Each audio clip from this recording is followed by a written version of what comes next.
Oke, selamat datang kembali dalam mata kuliah manajemen. Kali ini di pertemuan yang kelima, kita akan membahas mengenai perencanaan gitu ya. Kalau di bukunya Robin di manajemen di edisi ke-14 itu ada di chapter 8 mengenai planning and goal setting. Nah, di pertemuan kelima ini kita akan membahas mengenai 7 pokok bahasan. Yang pertama kita akan membahas mengenai definisi perencanaan, lalu alasan perlunya perencanaan, kemudian hubungan perencanaan dengan fungsi lainnya, lalu tipe-tipe perencanaan itu apa aja, kemudian pendekatan penetapan tujuan. Dan di sini kita akan membahas mengenai penetapan tujuan berdasarkan MBO, jadi Management by Objective gitu ya. Lalu karakteristik tujuan itu bagaimana? Dan yang terakhir adalah tahapan penetapan tujuan. Nah, itu kita langsung aja, kita akan membahas mengenai definisi dari eh, perencanaan gitu ya. Nah, perencanaan itu apa sih gitu ya. Jadi perencanaan itu didefinisikan sebagai salah satu fungsi manajemen. Jadi kalau kita belajar manajemen di awal kan ada planning, organizing gitu ya, leading, lalu controlling. Nah, salah satu fungsi manajemen yang pertama yang melibatkan menetapkan tujuan, menetapkan strategi untuk mencapai tujuan tersebut, dan mengembangkan rencana untuk mengintegrasikan dan mengkoordinasikan kegiatan kerja gitu ya. Nah, perencanaan adalah sesuatu yang dilakukan oleh manajer gitu ya. Meskipun apa yang mereka rencanakan dan bagaimana mereka merencanakan mungkin eh, berbeda-beda antara satu dengan yang lainnya, namun yang utama gitu bahwa mereka melakukan perencanaan. Nah, perencanaan eh, merupakan tujuan organisasi, jadi melibatkannya pendefinisian tujuan organisasi gitu ya.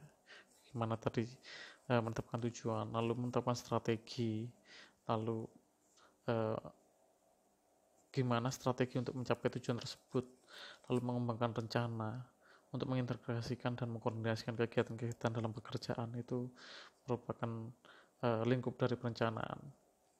Jadi di perencanaan itu eh, berhubungan dengan hasil akhirnya itu apa, jadi apa sih tujuan yang tidak dicapai gitu kan, hasil akhir tujuan yang tidak dicapai apa, lalu yang kedua adalah sarana mencapainya, bagaimana cara melakukannya. Jadi kalau kita sudah tahu apa tujuannya, lalu bagaimana kita mencapainya. Nah, ketika kita menggunakan istilah perencanaan itu berarti yang dimaksud perencanaan adalah perencanaan formal. Jadi tujuan khusus yang mencakup periode waktu didefinisikan dalam hal ini. Nah, maksud dari perencanaan formal, tujuan spesifik dan berorientasi waktu itu begini. Jadi ketika kita menggunakan istilah perencanaan, eh, yang tadi perencanaan formal tadi ya, jadi tujuan spesifik yang mencakup periode waktu itu kan didefinisikan. Nah, tujuan-tujuan ini ditulis dan dibagikan dengan anggota organisasi. Untuk apa? Supaya mengurangi ambiguitas gitu ya. Jadi persepsinya sama dan menciptakan pemahaman bersama tentang apa yang perlu dilakukan. Nah, itulah akhirnya ada rencana khusus untuk mencapai tujuan tersebut gitu ya. Nah, sekarang kira-kira mengapa manajer melakukan perencanaan? Tadi kan perencanaan kan dilakukan oleh manajer gitu ya. Mengapa sih manajer melakukan perencanaan? Nah, alasan perlunya perencanaan ini yang pertama memberikan arahan. Jadi perencanaan itu memberikan arahan kepada manajer dan non manajer ini. Jadi ketika karyawan tahu apa yang ingin dicapai oleh sebuah organisasi dan kerja mereka gitu ya, lalu mereka apa yang harus dikontribusikan untuk mencapai tujuan, mereka dapat mengkoordinasikan kegiatan mereka, saling bekerja sama, dan melakukan apa yang diperlukan untuk mencapai tujuan tersebut. Karena tanpa perencanaan, organisasi dan individu mungkin bekerja lintas tujuan ya, dan menghambat organisasi secara keseluruhan tadi untuk mencapai tujuan secara efisien. Makanya yang pertama memang apa tadi,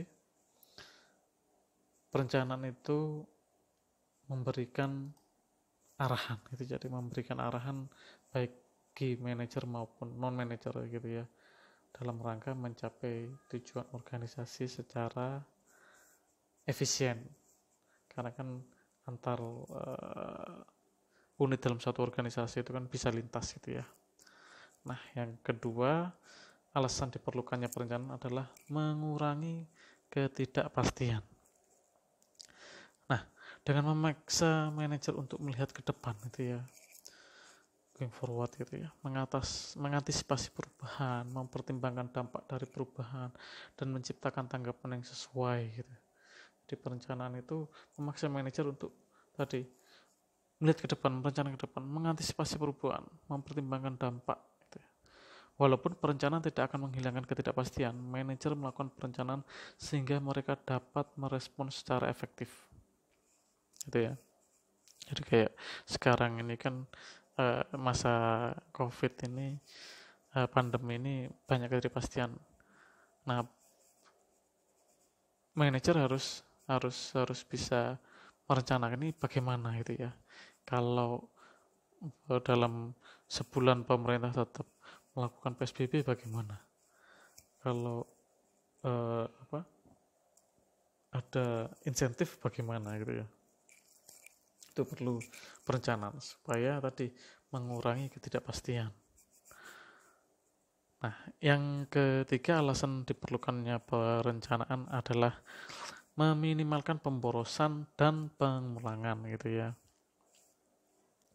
Jadi ketika aktivitas kerja dikoordinasikan di sekitar rencana, inefisiensi menjadi jelas dan dapat diperbaiki atau dihilangkan. Jadi dengan adanya perencanaan, kita bisa meminimalkan pemborosan dan pengulangan. Karena kan kira-kira misal untuk mengirim produk dalam masa COVID ini, apakah harus di wrapping, apakah harus wrappingnya kemudian di lock ya, dikunci gitu ya, itu penting daripada ternyata nggak di lock, nggak dikunci, ketika sampai urat karet konsumennya komplain dan minta kembali atau nama perusahaan jadi jelek, itu lebih membuat boros lagi gitu. Makanya kita perlu melakukan perencanaan agar tadi bisa menimbulkan pemborosan dan pengulangan. Dan yang terakhir, alasan perlunya perencanaan adalah menetapkan tujuan atau standar yang digunakan dalam pengendalian atau controlling. Jadi ketika para manajer merencanakan, mereka menciptakan tujuan dan rencana. Ketika mereka mengendalikan, mereka melihat apakah rencana telah dilaksanakan dan tujuan telah terpenuhi. Karena tanpa perencanaan tidak ada tujuan untuk mengukur usaha kerja. Jadi dengan adanya tadi standar yang digunakan dalam pengendalian, maka kita tahu tujuan itu dicapai standarnya berapa yang sumber daya yang diperlukan gitu ya, efisien enggak gitu. Jadi kita merupakan butuh perencanaan sehingga tadi ada standar yang digunakan dalam pengendalian.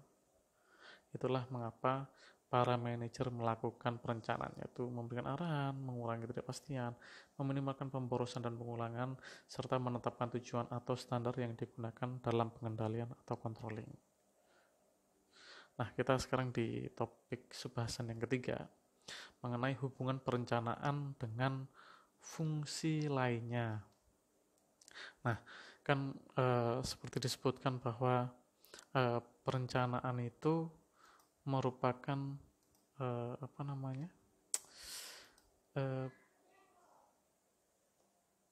fungsi pertama gitu ya, fungsi pertama dalam manajemen. Jadi fungsi pertama kan perencanaan. Nah, dalam fungsi pertama ini ya otomatis perencanaan sangat penting gitu ya. Dalam bahasan ini yang di buku Robin itu, hubungan perencanaan itu dihubungkan dengan kinerja. Jadi adanya perencanaan baik itu membuat kinerja perusahaan menjadi tinggi gitu ya. Dan begitu pula kalau perencanaan tidak baik, maka kinerja perusahaan menjadi menurun gitu ya, atau negatif. Nah, sejumlah penelitian telah melihat hubungan positif antara perencanaan dan kinerja. Jadi secara umum perencanaan yang formal itu ya terkait dengan hasil keuangan yang positif. Jadi kalau ada perencanaan, hasil keuangannya positif. Hasil positifnya apa? Labanya lebih tinggi dan sebagainya. Kemudian dengan melakukan perencanaan secara baik dan mengimplementasikan rencana tersebut memainkan peran lebih besar dalam mencapai kinerja yang tinggi daripada seberapa banyak perencanaan dilakukan. Apakah perencanaan merupakan sesuatu yang berharga? Nah, itu tadi banyak penelitian yang telah melakukan. Jadi ada hubungan korelasi antara planning dan performance gitu ya. Nah, apakah semuanya searah gitu ya? Jadi kalau perencanaan yang baik membuat performance baik juga. Ada juga yang berkata sebaliknya gitu ya. Jadi ada yang bilang sejumlah penelitian lain melihat hubungan perencanaan tidak menyebabkan kinerja yang lebih tinggi karena apa? Hal ini dikarenakan karena kekuatan lingkungan eksternal. Jadi meskipun ada perencanaan gitu ya, kan ketika kita ada perencanaan maka kita harus komitmen melakukan perencanaan tersebut, baru nanti dievaluasi. Nah, namun kalau ada kekuatan dari lingkungan eksternal gitu ya, seperti halnya peraturan pemerintah atau serikat buruh yang kuat gitu ya, yang membatasi pilihan manajer, maka akan mengurangi dampak perencanaan pada kinerja organisasi. Untuk itu dibutuhkan waktu, makanya hubungan antara perencanaan dan kinerja itu ada dipengaruhi oleh jangka waktu perencanaan. Ya, ini bisa sebagai mediating atau moderasi gitu ya. Maka perencanaan dan kinerja bisa langsung tune in dan mempengaruhi kinerja.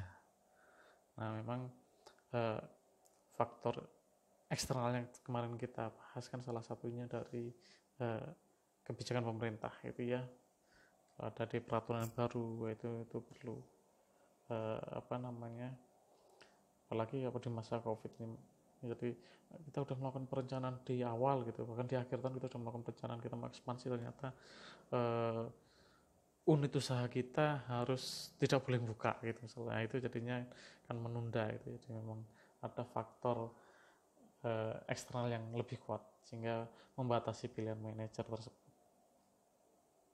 Nah, lalu hubungan perencanaan dengan fungsi yang lainnya yaitu di sini antara tujuan dan rencana. Kalau tadi antara rencana dan kinerja, sekarang dengan tujuan dan rencana. Nah, perencanaan sering disebut fungsi manajemen primer ya, karena menetapkan dasar untuk semua hal yang dilakukan oleh manajer, baik dalam mengorganisir, memimpin, dan mengontrol. Nah, di sini ini melibatkan dua aspek penting, yaitu tujuan dan rencana. Nah, tujuan atau sasaran itu apa sih gitu ya. Jadi didefinisikan sebagai hasil atau target yang diinginkan. Jadi kita harus ada hasil atau target yang diinginkan. Outputnya apa sih? Nah, tujuan ini memandu keputusan manajemen dan membentuk kriteria terhadap ukuran hasil kinerja. Jadi kita itu mencapai tujuan apabila misal loyalty terhadap produk kita 50% misal gitu ya, atau konsumen telah repeat order berapa kali gitu. Itu berarti nggak cuma bisa mengenali, tapi ada kriteria tadi untuk mengukur hasil kinerja. Nah, tujuan ini sering digambarkan sebagai elemen penting dari perencanaan gitu ya. Sedangkan rencana itu apa sih? Nah, rencana ini didefinisikan sebagai dokumen yang menguraikan bagaimana tujuan akan dipenuhi. Lalu rencana itu mencakup alokasi sumber daya, jadwal dan tindakan lain yang diperlukan untuk mencapai tujuan gitu ya. Jadi itu yang disebut dengan rencana. Karena tadi kan merupakan perencanaan itu kan di fungsi manajemen dunia. Jadi pada saat manajer merencanakan, maka mereka perencanaan itu nggak cuma bikin rencana, tapi juga pertama menciptakan tujuan. Jadi pada saat manajer merencanakan, mereka menciptakan tujuan dan rencana. Tujuannya apa? Untuk mencapai tujuan itu rencananya apa? Makanya tadi kan bilang ada sarana bagaimana gitu kan. Kayak cuma hasil akhirnya aja gitu ya. Itu tadi yang dimaksud dengan hubungan perencanaan dengan fungsi lainnya. Adapun tipe-tipe perencanaan itu terbagi atas 4 jenis gitu ya. Yang pertama mengenai jangkauan gitu ya. Jadi perencanaan dibedakan atas jenis jangkauan gitu ya. Lalu berdasarkan kerangka waktu, kemudian spesifisitas, dan yang terakhir frekuensi penggunaan. Nah, memang cara yang paling populer untuk menggambarkan rencana organisasi adalah dari segi keluasan tadi ya. Kalau dari segi keluasan kan rencana itu rencana strategis atau strategic planning gitu kan. Lawan rencana operasional gitu ya. Nah, di sini dari segi jangkauan tadi kan ada bagaimana strategisnya atau strategic planning, bagaimana rencana operasional. Nah, di sini rencana strategi itu adalah rencana yang berlaku untuk seluruh organisasi. Di seluruh organisasi dan yang menetapkan tujuan organisasi secara keseluruhan gitu ya. Jadi, satu organisasi itu menetapkan untuk semuanya unit di bawahnya. Sedangkan rencana yang mencakup wilayah kerja gitu itu disebut dengan rencana operasional. Jadi rencana operasional ini mencakup wilayah kerja operasional dari suatu organisasi. Kedua jenis rencana tersebut ya, rencana ini berbeda karena rencana strategis berlaku secara luas, jangkauannya lebih luas, dan rencana operasional berlaku secara sempit gitu. Nah, untuk perencanaan berdasarkan kerangka waktu didefinisikan menjadi dua. Di sini ada rencana jangka panjang long term plan, jadi sebagai rencana dalam jangka waktu yang lebih dari 3 tahun gitu ya, lebih dari 3 tahun. Nah, ini mohon maaf nih ya, ini ada yang belum bapak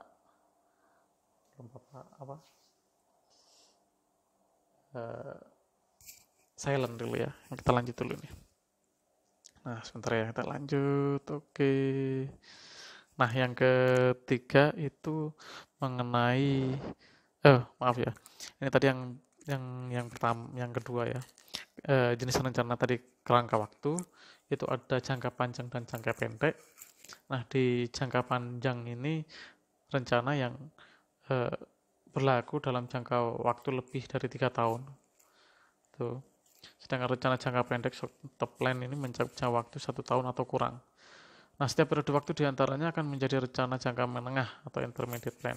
Meskipun klasifikasi berdasarkan waktu ini cukup standar, organisasi dapat menggunakan klasifikasi jangka waktu perencanaan sesuai yang diinginkannya. Misal ada organisasi yang menetapkan bahwa rencana 3 tahun ke depan termasuk rencana jangka panjang gitu, atau 5 tahun, 10 tahun, 20 tahun gitu ya. Seperti kalau di pemerintahan itu kita kan jangka panjang 20 tahun, menengah 5 tahun, lalu 1 tahun jangka pendek gitu ya. Nah, tapi kan manajer biasanya, kalau manajer atau CEO itu kan dia nggak mungkin akan dikontrak 5 tahun, pasti jangka panjangnya itu 3 tahun nih, untuk mewujudkan tujuan organisasi itu. Lalu jenis rencana yang ketiga itu mengenai spesifisitas gitu ya. Secara intuitif akan terlihat bahwa rencana spesifik akan lebih dipilih dibandingkan rencana terarah gitu ya, directional. Rencana spesifik atau specific plan didefinisikan dengan jelas dan tidak menyediakan ruang untuk interpretasi, jadi nggak ada ambiguitas di situ atau penafsiran lebih lanjut. Sebuah rencana spesifik menyatakan tujuan dengan cara yang menghilangkan ambiguitas dan kesalahpahaman. Misal, seorang manajer berusaha untuk meningkatkan hasil kerja kelompoknya sebanyak 8% dalam periode 1 tahun. Nah, mungkin di sini ada membuat prosedur tertentu, alokasi anggaran dan jadwal kegiatan untuk mencapai tujuan tersebut. Namun, dalam kondisi yang tidak pasti yang tinggi, dan saat manajer harus fleksibel untuk merespon perubahan yang tak terduga, rencana terarah adalah yang lebih baik. Jadi kalau spesifik, kita kalau misal spesifik itu patternnya, jadi udah jadi pattern kalau kita mau menuju ke arah sana, maka kita harus mencapai A, B, C. Nah, tiba-tiba ada shock gitu ya, ada tekanan dari luar gitu ya. Tekanan dari luar misal COVID, bingung gitu ya, makanya tuh tadi perencanaan yang terarah gitu ya. Nah, perencanaan terarah ini adalah rencana fleksibel yang menetapkan pedoman umum. Rencana tersebut memberikan fokus akan tetapi tidak menguji manajer terhadap tujuan atau tindakan yang spesifik. Misal dalam contoh ini presiden dari Motown Record gitu ya, mengatakan ia memiliki tujuan sederhana, yaitu mendapatkan artis-artis yang hebat. Jadi dia tidak membuat rencana spesifik untuk memproduksi dan memasarkan 10 album dari artis baru di tahun ini. Dia merumuskan suatu rencana terarah dengan menggunakan jaringan orang di seluruh dunia untuk memberitahukan adanya bakat baru dan menjanjikan sehingga dia bisa meningkatkan jumlah artis baru yang dikontrak. Nah, keunggulan fleksibilitas dari rencana terarah harus diwaspadai dengan kurangnya kejelasan dari rencana tersebut. Jadi tujuannya makro ya, nanti mendefinisikannya bagaimana itu. Jadi memang fleksibel oke, itu ya, spesifik juga oke, tergantung kondisinya. Nah, sekarang jenis rencana berdasarkan frekuensi penggunaannya itu dibagi jadi 2, sekali pakai yaitu single use plan, dan rencana rutin itu ya. Ini rencana rutin, harusnya bukan siaga ya, itu lebih standing plan, jadi rencana rutin. Jadi di sekali pakai ini rencana yang satu kali dirancang secara khusus untuk memenuhi kebutuhan dalam situasi yang unik. Misalnya ketika Walmart ingin memperluas jumlah toko di Cina, eksekutif tingkat atas merumuskan rencana skala pakai sebagai panduan.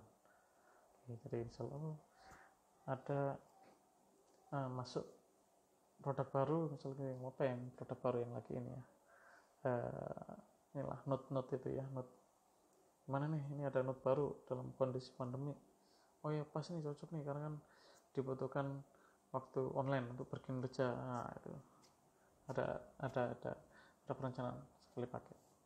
Atau rencana rutin, standing plan, jadi rencana yang digunakan secara terus-menerus yang memberikan panduan bagi kegiatan yang dilakukan berulang-ulang.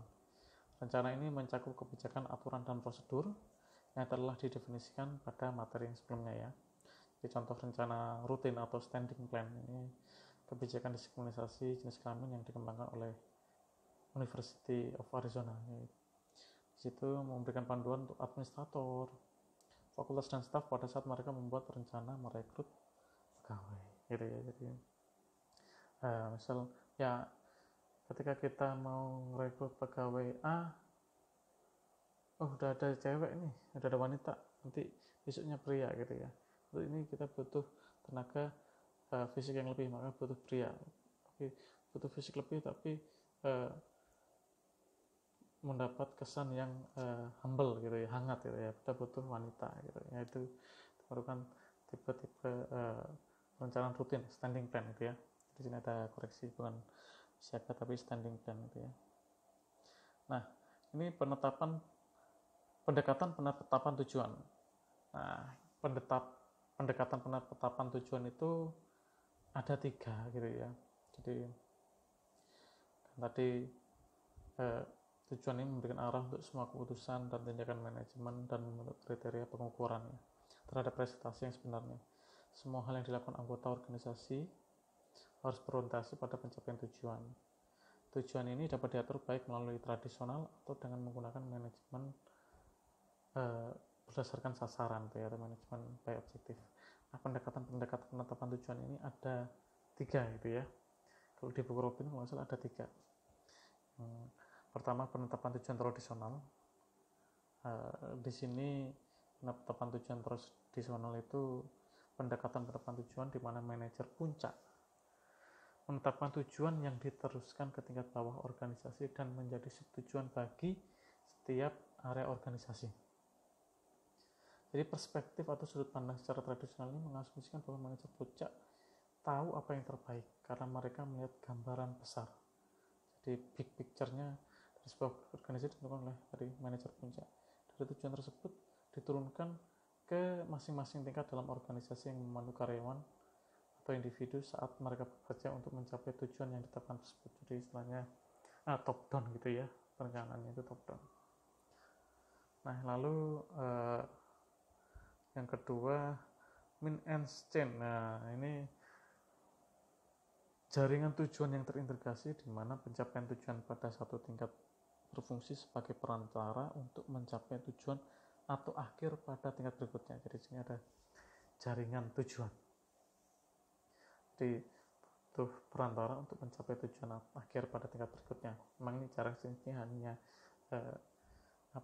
perantara gitu ya, antara ya kayak dari moderasi, medianti, moderating gitu ya. Nah di sini lalu yang pendekatan perencanaan yang terakhir adalah manajemen menurut tujuan, yaitu MBO. Di sini manajemen by objektif gitu ya.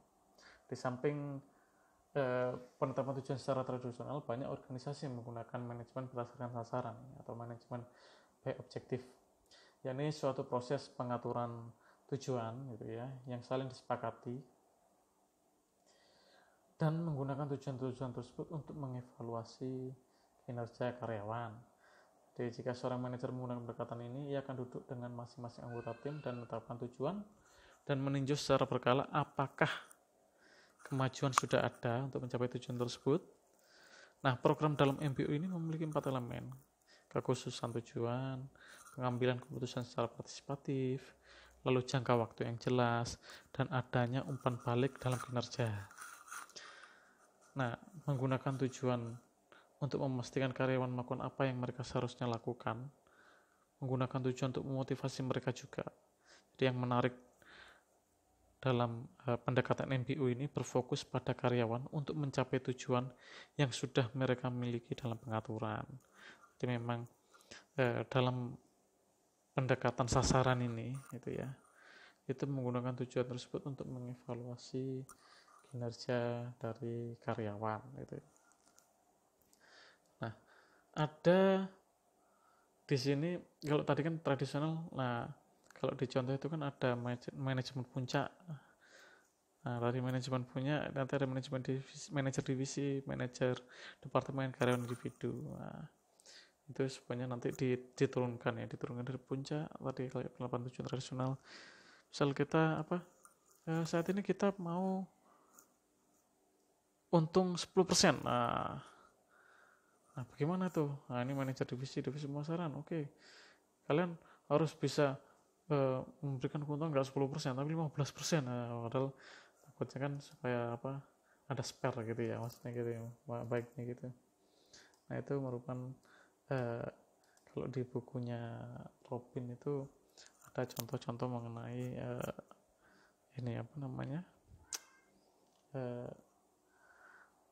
penetapan tujuan tradisional di antara manajer puncak, lalu manajer divisi, lalu manajer departemen gitu ya. Di sini kalau kita lihat dari contohnya pendekatan itu ada di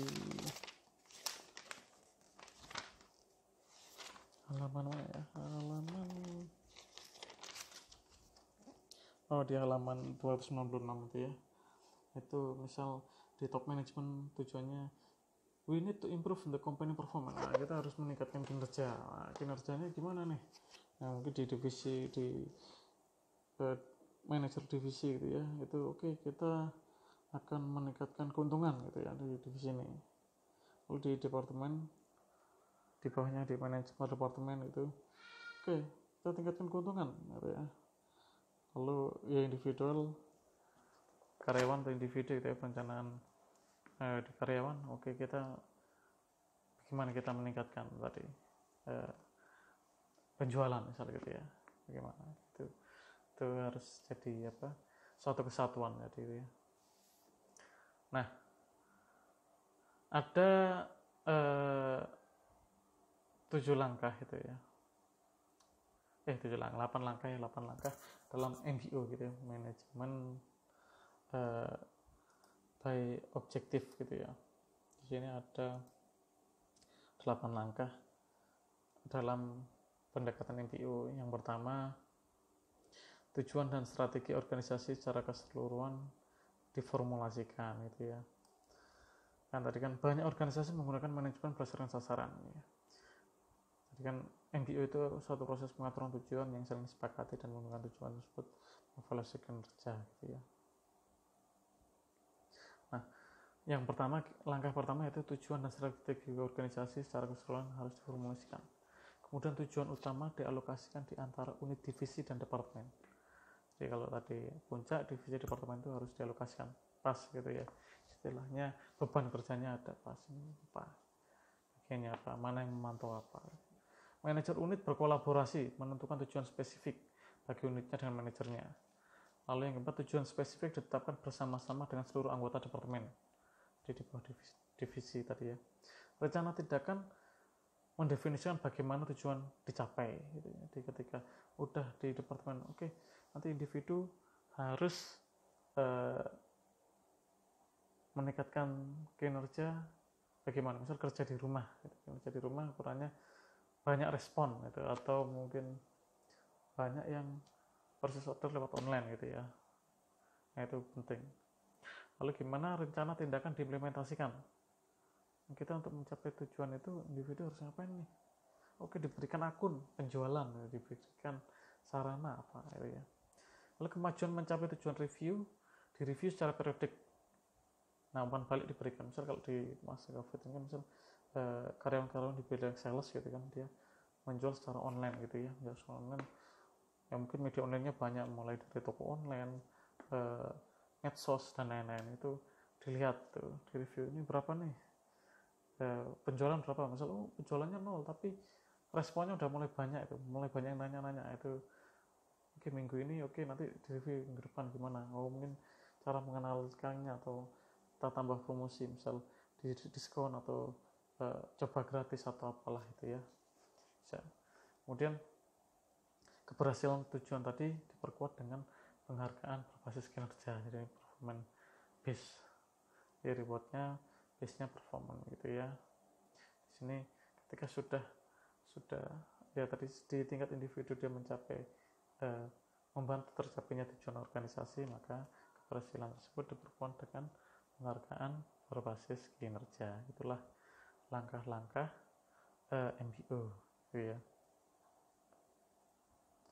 Oke, itu. Nah, ini karakteristik dari tujuan. Nah, ini karakteristik tujuan. Nah, di pokok bahasan yang ke-6 ini karakteristik tujuan. Nah, ini tujuan ini diungkapkan dalam hal hasil yang ingin dicapai. Jadi tujuan itu tidak semuanya ditulis dengan cara yang sama. Beberapa ada yang lebih baik daripada yang lain untuk mencapai hasil yang diinginkan secara jelas. Manajer harus mampu menulis tujuan yang ditulis secara baik. Apa saja hal yang membuat tujuan yang baik, itu ada karakteristik mengenai tujuan yang baik di sini kan. Tujuan tadi kan harus disampaikan secara jelas. Nah, tujuan yang baik itu memiliki karakteristik diantaranya diungkapkan dalam hal hasil yang ingin dicapai daripada dalam tindakan untuk mencapainya. Jadi diungkapkan dalam hal hasil yang ingin dicapai. Jadi tujuan organisasi ini apa sih? Misal pengenalan produk sekian persen, masyarakat apabila memandang produk ini, mereknya ini, nah itu harus jelas itu berapa, misal dampak image, dampak order gimana, itu harus jelas. Lalu karakteristik tujuan yang baik yaitu dia terukur dan kuantitatif, jadi bisa terukur. Jadi kan tadi ada hubungan ketika manajer itu merencanakan kan dia menentukan tujuan dan rencana gitu ya. Nah tujuan itu harus terukur dan kuantitatif. Misal kita harus meningkatkan kinerja berapa persen gitu ya. Kita naik kinerja dari tahun yang lalu sekian persen. Oke. Memiliki waktu yang jelas. Misal sekarang pengenalan produk 3 bulan harus menambah masyarakat tahu produk kita misal naik dari 10 jadi 30%. Nah, habis itu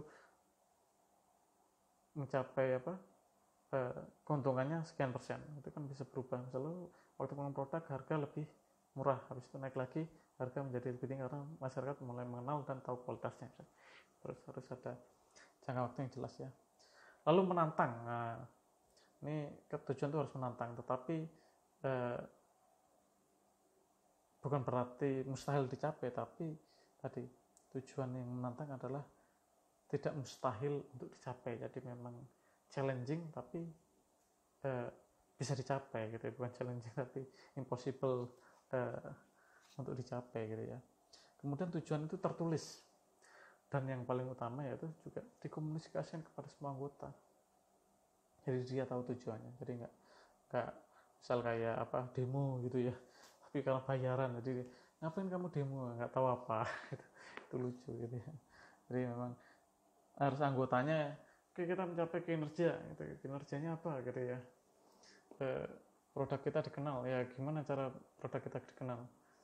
Misal produk kita identik dengan warna ini, oh itu produk kita itu, atau logo ini, oh itu produk kita itu. Jadi orang tahu, paham semua gitu ya. Seluruh anggota itu bisa sama pemahaman mengenai tujuan yang ingin dicapai. Nah, tahapan penetapan tujuan ini ada 5 gitu ya. Yang pertama, kita mereview misi atau tujuan organisasi. Nah, misi adalah pernyataan luas mengenai tujuan organisasi yang memberikan panduan keseluruhan mengenai hal-hal yang dianggap penting oleh anggota organisasi. Manajer harus meninjau misi tersebut sebelum menulis tujuan, karena tujuan harus mencerminkan dari misi itu. Jadi istilahnya berarti tujuan itu lebih applicable daripada misi gitu ya. Di misinya membawa brand ini ke tingkat nasional. Tujuannya gimana untuk mencapai itu kan? Tujuannya apa? Ya supaya kita tadi paling enggak kontribusi produk yang sama itu kita bisa sekian persen. Itu tujuannya. Kita bisa mengisi posisi itu setelah mereview misi atau tujuan organisasi. Lalu yang kedua, mengevaluasi sumber daya yang tersedia. Nah, Anda tidak ingin menetapkan tujuan yang tidak mungkin untuk dicapai berdasarkan sumber daya yang tersedia. Meskipun tujuannya seharusnya menantang gitu ya, namun harus realistis gitu ya. Jika sumber daya tersebut tidak akan memungkinkan Anda mencapai suatu tujuan, tidak peduli seberapa keras atau seberapa hebatnya, Anda mencoba untuk berapa banyak usaha yang diberikan. Nah, di sini kita harus tahu sumber daya kita bagaimana gitu ya. Berapa banyak usaha yang diberikan, Anda tidak boleh menetapkan tujuan tanpa mengevaluasi sumber daya tersedia. Jadi kita pingin